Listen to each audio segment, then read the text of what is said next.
listening to Bold Calling, an award-winning podcast presented by Orum, where every episode we're bringing on the biggest and brightest minds in the tech and sales industries for a discussion about their biggest challenges and the unique ways they're working to solve them. I'm extremely excited today because my guest is Colin Specter, the SVP of Revenue here at Orum. Colin, thank you so much for joining me today. Absolutely, Adam. Thanks so much for having me. It's a pleasure to be on the show. Obviously, love Bold Calling, love Orum. So looking forward to getting into it and sharing some insights with the audience. Yeah, so we are going to be talking about sales enablement today. And this is, honestly, this was a little bit selfish of me getting to bring you on to do this because as the content person here at Orum, obviously you head up our revenue team.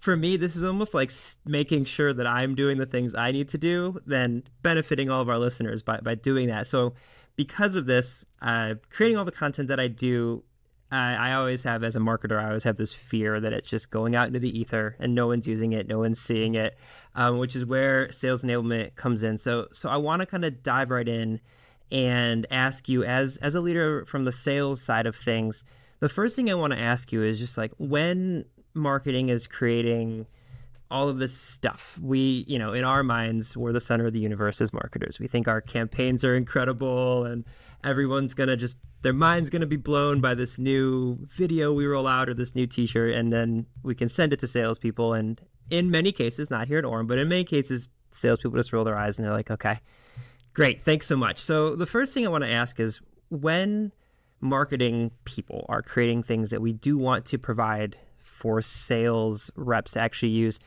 what would you say like the formats and structures should be that we should be providing that content so that it's actually usable? And this could be like email snippets or one pagers. Like, what are the actual structures that a sales leader and then a sales team would use when this content is created? Yeah, it's a great question.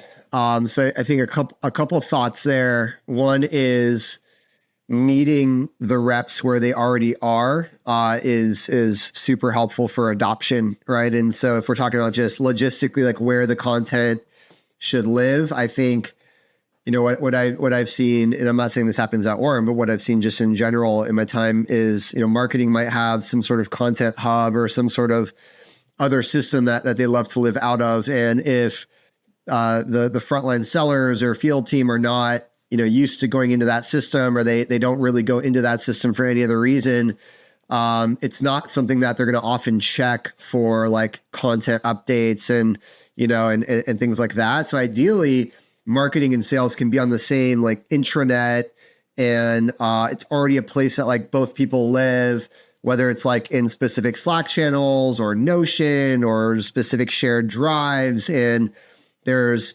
a mutual understanding and shared understanding of like the language of where things are when they are described, and the kind of organization structure of those things, versus like learning an entirely new like content system versus like, your sales enablement system, might be different. And so I think as long as like sales enablement and marketing, product marketing are on the same page in terms of the kind of learning framework, then it becomes easier to get the right adoption and kind of meet people where they are, just more structurally there. Yeah, I love that. And for larger, like very well established companies, they very well may have a tool like RevSpot and HighSpot, where it is a sales enablement tool where like marketers can put stuff into a specific tool, and it says for all of the sellers, like, this is the part of the buyer's journey, you're going to need to use this, and here's exactly what to say. But for companies of various sizes and ours as well, like, you guys don't have that specific like access. So is it really just as simple as saying like you said, like, we're all living in Notion, let's just keep everything in there, like it? Or is there a better way for marketers to like develop a cadence and saying like, here is what's going on and we need to tell you this every single month? Like, is it just as simple as saying like, you guys live in Notion, we need to live in Notion too? I would say like the best way to get adoption is, versus trying to get the whole group to adopt at once, find a pilot rep or two with a new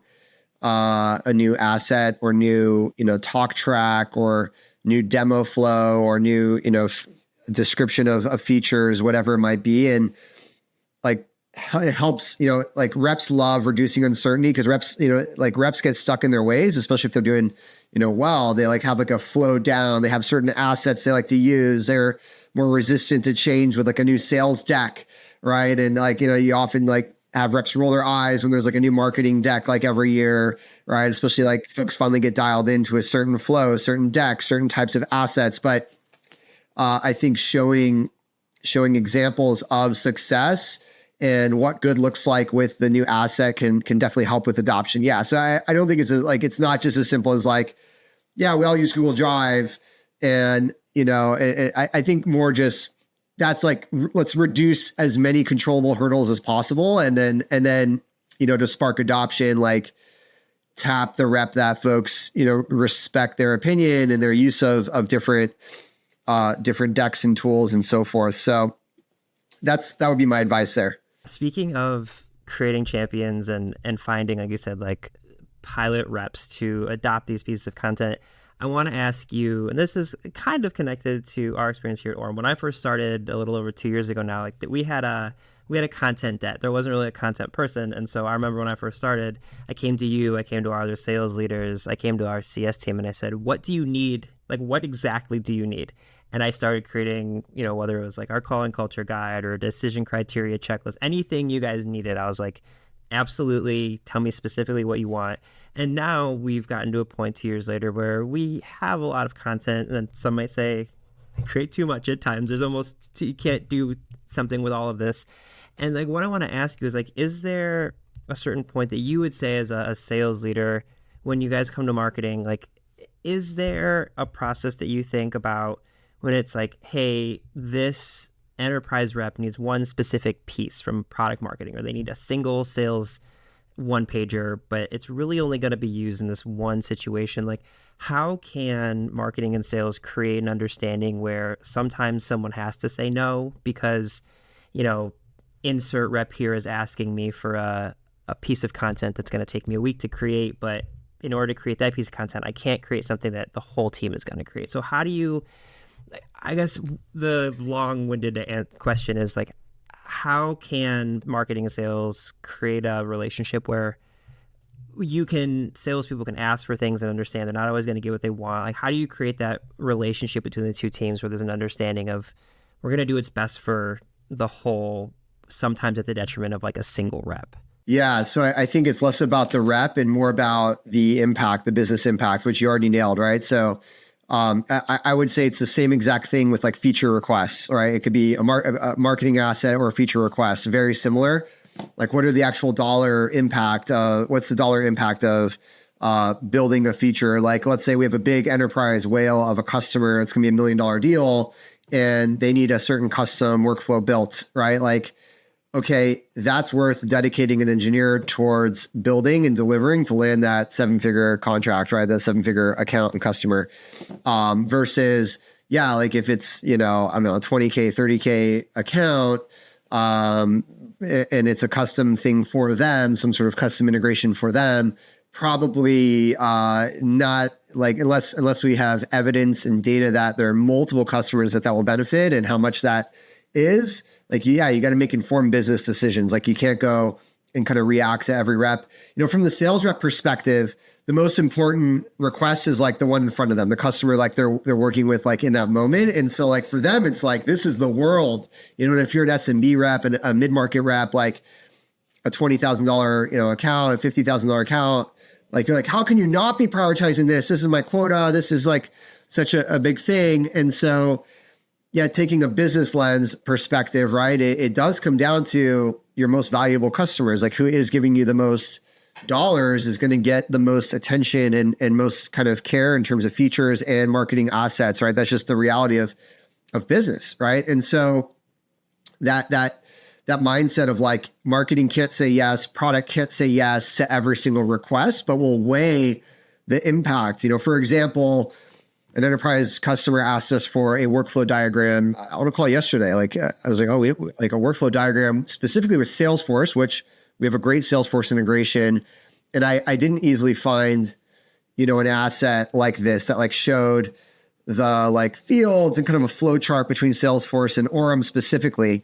And I'm like, well, we service, I don't know, 1,000+ Salesforce customers, I think at this point. Like, it probably would be something that I will likely come up more often and is probably worth prioritizing to like deliver that type of asset, right? But if it's, let's say, a flow chart with, bullhorn or a long tail kind of CRM that's more niche or an industry we don't like focus on specifically, we focus more on Salesforce, HubSpot, CRMs, then we have to weigh like, okay, maybe the rep needs to go build that on their own, and modify like one of our other assets. So that's just a train of thought, right? Business impact. I would look at the revenue dollars, the number of customers it impacts and can help, whether it's a feature or marketing asset. Yeah, I love that. And for me, I'm a people pleaser. I'm a like problem solver. I get this from my mom. I constantly want to like make sure I'm keeping everybody happy. And a lot of times, even when like you said, like one of our mid-market or like SMB reps asks me for something, I'll go to like another team before I say no and be like, would this be beneficial for you as well? Because to your point, like if there's an enterprise company asking us for a very specific thing, it may seem very specific in the moment, but like if it's an enterprise company to land a big deal, whatever they're asking for is probably going to be beneficial down the line for another enterprise deal. So it does make sense to do those things. But yeah, I have still, my boss Ting Ting routinely is telling me like, every time you say yes to something, you're saying no to other things with, passively. So just try to remember that. And it's really wonderful to hear that, from a sales leader saying like, yeah, we just boil it down to ROI a lot of times. And that's a good way to approach it. Yeah. I want to ask you, do you in your mind have like a cadence of how frequently we should be connecting as sales and marketing teams on sales enablement? Like, is it once a quarter, once a month? What do you think would be a good cadence for marketing to come to sales and say like, hey, here's what's new. Let's implement this into your process? It's a good question. It probably comes up maybe more structurally during the QBR, right? When we get the sales asks, right? Every quarter we get a summary of, what does the team need, right? And that's where typically we'll find patterns of certain asset requests, right? That maybe we're missing, or more, feature enablement or sales sheets on certain features that we haven't yet developed. But yeah, I mean, stuff always comes up ad hoc, of course, over those 3-month periods. Yeah, I think like maybe more formally once a quarter we audit and take inventory. And then of course, in between that time, there's going to be we should always leave some capacity to handle, the more impromptu kind of ad hoc requests that come up as certain deals come up and we recognize patterns of things we're missing, right? Like, we just did a big like global launch. Like sometimes you don't know what you don't know until you run into it and people are like, well, can you give me like a guide for these like new European countries we support, right? Like what, like how does the language modeling work there and all of that, right? So like we sometimes like, oh, like you're right, we probably should build that. Like we didn't, but you can't like think exhaustively, the first kind of release of things. So action brings information, right? So as we're taking action in the marketplace, we're going to get feedback and information about what we need. And so I think like, yeah, just let's put a bow on it. Let's do a quarterly, more formal sit down of like, what do we need to build and what we should prioritize, but then keep capacity with one another to prioritize things as they come up in more of a maybe 2-week sprint, basis, like what product. I feel like if marketing and product kind of mirror, one another in terms of like research and development, we'll be in a good spot. Yeah, well, and especially like the unsung hero of that is like product marketers. You've got great product marketers here, and if it's not on that same sprint, what's inevitably going to happen is product is going to tell us about a really cool new feature, and of course the first question from salespeople are going to be A, when is this available, and then B, how can I tell this to the world? So yeah, if product marketing isn't on the same page with product on like when the releases are getting rolled out, they're gonna have egg on their face when the sellers are like, okay, do we have one-sheeters? Do we have a video about this? Do we have snippets? Like what can I use? So I absolutely love, yeah, I love that so much. And like, we don't want to be, as marketers, we don't want to be learning about product releases in real time with the salespeople, because then we're like, oh no, we're in trouble here. like a demo flow, and even better if we have like an actual like product video, we can go like celebrate, like shout out on LinkedIn about, and like show like what it like. We've got live transfer coming out, right? By the way, and I'm sure by the time this episode releases, it'll be live, right? And so now I'm like thinking, okay, we need to get some assets around this. Like, what's like a great workflow we want to pitch, and everything around this new feature. I will say something I do as a marketing person. My job is a little bit easier here at Orum because we are selling a sales tool, so I can go to our sellers and it like basically say, okay, you're the person being pitched Orum. What questions do you have? And then we can create content around that. But like if your ICP is finance or DevOps, like go to those people and say, we have this thing coming out.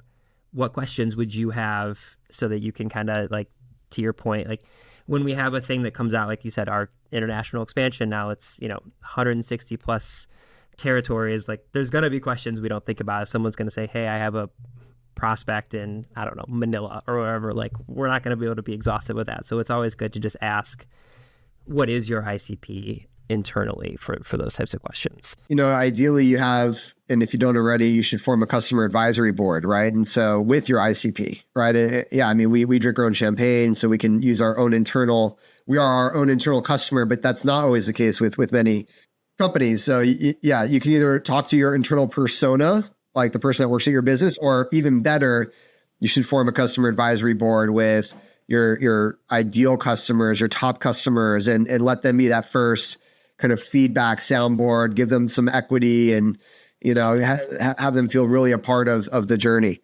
How can sales leaders develop accountability with the sellers? Like, again, I have a wonderful relationship with our sales team, but like, we're recording this at the very end of January. In fact, you're being very gracious with your time a week before the end of our fiscal year. But, and so I know if I release any content and I put it in Slack and Notion, all the places, like it's going to fall on deaf ears this particular week. And that's just the nature of business. But how can, there's only so many times I can be like Orum's big hype man and talk about how great this content is before people are like, all right, Adam, we get it. How can sales leaders develop accountability for their sellers to ensure that they are using all of the assets that are available to them? Look, I think repetition is the mother of learning, and the job of the sales leader is communication and over communicate. And you need to communicate to a point where folks are tired of hearing, like you want them rolling their eyes, like, oh, here you go. Here's Colin again, like saying I gotta use this talk track, or here's Colin again saying I got to use the first call deck, and I need to use this customer slide, and so I want to be annoying with my people, and as a leader, you have to be. And look, we're a remote company; we don't get to put posters up around the office like with the objective and the mission statement. So we have to repeat it over and over and over again whenever we're in a sales floor or a Zoom call or what have you on Slack, right? So we have to be intentionally over communicative, especially because we're remote, but it goes, even within office. So I love that. And like for us, like you said, it's being over communicative is so important because we have, Orum as a virtual sales floor, and like we as marketers jump on there. I listen to our SDRs all the time, like ripping cold calls and like understanding what our ICP sounds like. But that, that is one thing where like you can hear other people talk a certain way and be like, oh, I'm going to try that. But the unseen things is the LinkedIn messages that they're sending or the emails that they're using and the different cadences and like that stuff. To your point, it is something I've gotten good at, is like over communicating to the point where I'm just like, yeah, someone's probably going to roll their eyes at the things that I'm saying, but it'll help a few people. And if it helps a few, it's a kind of like a groundswell.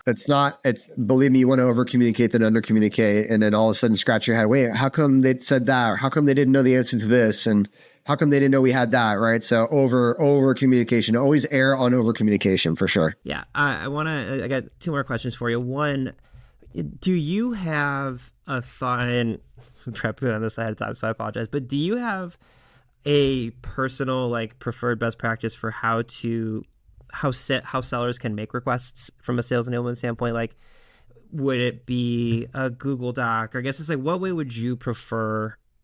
Like, do you think would be the most efficient way for people that are listening in and just trying to set up sales enablement? I think we're getting a good habit using the new Slack workflows feature, right? And I'm like, we do it in a RevOps channel. We're doing it in a product feedback channel. I think if we don't have it already, we should add a kind of marketing asset workflow Just because, again, like kind of meeting people where they are and the structures that they're already used to like engaging with.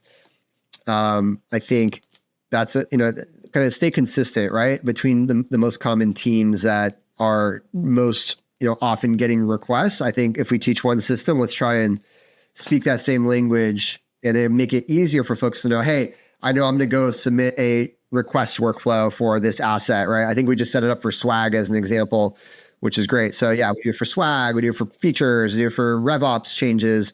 Let's also do it for marketing assets where it makes sense. Yeah, if you're a person listening in and you guys use Slack and you're not using the Slack workflows, they are awesome. I am obsessed with like not only just being able to request specific things like you said for swag, like it's wonderful to see the reasoning too, because a lot of times someone will just like go into one like a Slack channel and be like, do we have this thing? I would like it. But like with the workflows, you have to put like, what is this for? What is the business purpose? Yeah. Well, to the point we made before, you can even ask like, what's the ARR potential that this asset will help, or like what customer profile is this asset for? Or, oh, it's for all customers in Salesforce, or oh, it's this one mega deal that is like a very niche thing I need built for security, right, or whatever it is. Okay, how can people listening in ensure that it's also a two-way street, that like, yes, sales is getting everything they need from marketing, but then, our biggest thing as marketers is always when we're rolling out these campaigns or reports, how can we make sure that it's a two-way street so that sales are, using their networks to properly amplify marketing messaging as well? I think that's a great question. And I've been wanting to do more of this. I think it happens naturally, but because, we set the example, we lead from the front as a leader. So if your people see you out amplifying the marketing message and on LinkedIn and Twitter, and they see you amplifying, then people will follow and see, okay, that's what good looks like. That's the prototype. But also, I think putting more intention behind it and train people and really like invigorate and empower people to go and do their own amplification is also important, because not everybody naturally rises up to the occasion. Like, all right, well, Colin's posting and Adam's posting, I should go start posting. Some people do, and some people do it better than others. So I think, yeah, doing a like specific training and enablement on what good looks like and how to ideate and start to what channels should you be posting, what type of content should you, and how should you structure posts and all of that. I mean, it's a great reminder. Like I've been wanting to do a training internally and like reinvigorate that motion for us. So I will say, I will leave us with there's a quote from Remember the Titans. It's attitude reflects leadership. And I will say, like, I'm not just saying this because you're on with me. Colin is such an advocate for all the content and marketing channels that we have and all the different campaigns. And like, if anyone is on LinkedIn and knows Orum, they also know who you are because you are such a big champion for that. So I wanted to have you on and talk about sales enablement because I know it's something you believe in and the marketing and sales relationship. So one last question before I let you go. If people are just like starting the sales enablement journey, what's like the first thing you would do? What is like the first thing that could kind of get people on the path? Like if they take one thing away from this conversation, what's the first thing they should do? I mean, if you're just getting into it, you should do the listening tour, talk with the top people, the top leaders. And is there a pattern in what people need? And that's a great place to start, right? Triage there. Focus on, after that, like the next level is let's look, like you want to make impact to certain metrics. And so try to identify the behavioral metrics that you want to impact. So a behavioral metric might be, like the metric is a result of certain behaviors, right? So when I say behavioral metric, that's what I mean. Like connect rate would be the behavior of making calls to the right people. Connect to meeting rate would be the behavior of, am I good at talking and booking a meeting? Is my message relevant to that person once I get them on the phone? My win rate is the behavior of how I run deals and how many I close versus the ones I speak with. So identify the behavioral metrics that need the most help, that have big variance between people. And if there's someone that's way better than the group, deconstructing what they're doing different, and put the blueprint of what they're doing differently to share with the others, and is another great place to start. So I'd say after do the listening tour, focus and triage with what people need immediately, and then be proactive in identifying behavioral metrics that you can impact next. That's a perfect starting point. Colin, you have been very gracious at the end of our fiscal. Thank you so much for joining me today. Adam, thank you. What you said about amplifying the Orum voice and everything is right back at you. I'm so thankful for our partnership here, and look forward to continuing to amplify and make it all happen.